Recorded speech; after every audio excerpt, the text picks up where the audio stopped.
भारत में राम के बगैर कोई काम नहीं होता।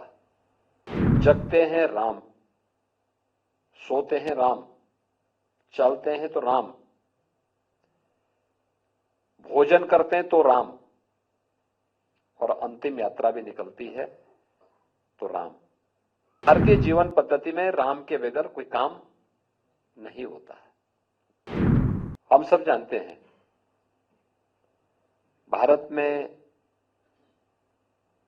राम के बगैर कोई काम नहीं होता।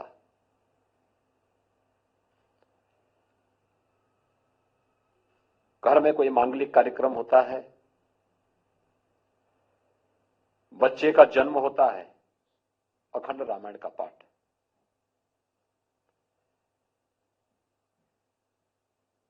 कोई शुभ कार्य होता है, राम नाम संकीर्तन। जगते हैं राम, सोते हैं राम, चलते हैं तो राम, भोजन करते हैं तो राम, और अंतिम यात्रा भी निकलती है तो राम। यानी भारतीय जीवन पद्धति में राम के बगैर कोई काम नहीं होता है। और दुनिया के अंदर अकेला उदाहरण है।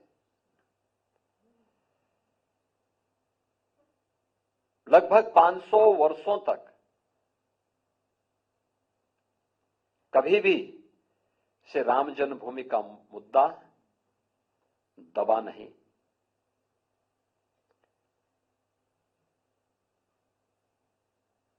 पहले पूज्य संतों ने, फिर राजे रजवाड़ों ने, अपने समय के धर्म योद्धाओं ने अपने अपने कालखंड में अलग अलग व्यक्ति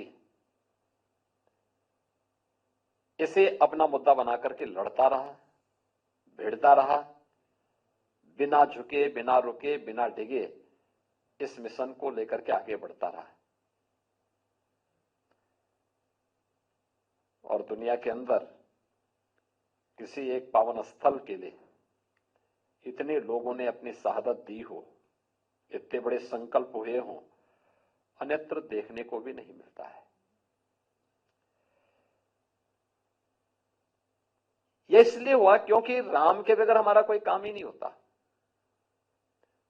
जिसने राम का नाम लिया वो तर गया। उसके लिए महत्वपूर्ण नहीं कि वो दैवीय परंपरा में पैदा हुआ है या मनुष्य में या फिर किसी अधम योनि में। राम के नाम ने उसे देवत्व स्वयं प्रदान कर दिया। लेकिन जो राम से भागा, श्रेष्ठ कुल में पैदा होने के बावजूद भी पशुवत मारा गया। यह भी उदाहरण हमारे सामने है। राम का नाम भजा तो हनुमान हमारे लिए देवत्व स्वरूप प्रकट हो गए, और राम से दूरी बनाई तो मारीच पशुओं की तरह मारा भी गया। मित्रों, ऐसे बहुत सारे उदाहरण हैं। और आज यहां पर प्रभु लगभग 500 वर्षों के बाद अपनी जन्मभूमि में, राम तो परमपिता परमेश्वर है, लेकिन लोक आस्था और जन विश्वास की पुनर्प्राण प्रतिष्ठा का ये जो कार्यक्रम हो रहा है, इस कार्यक्रम के बहाने प्रभु का एक मूर्त रूप फिर से वहां पर रामलला के रूप में राम जन्मभूमि में राम भक्तों को दुनिया की दबी कुचली सभ्यता और संस्कृति को प्राप्त होगा।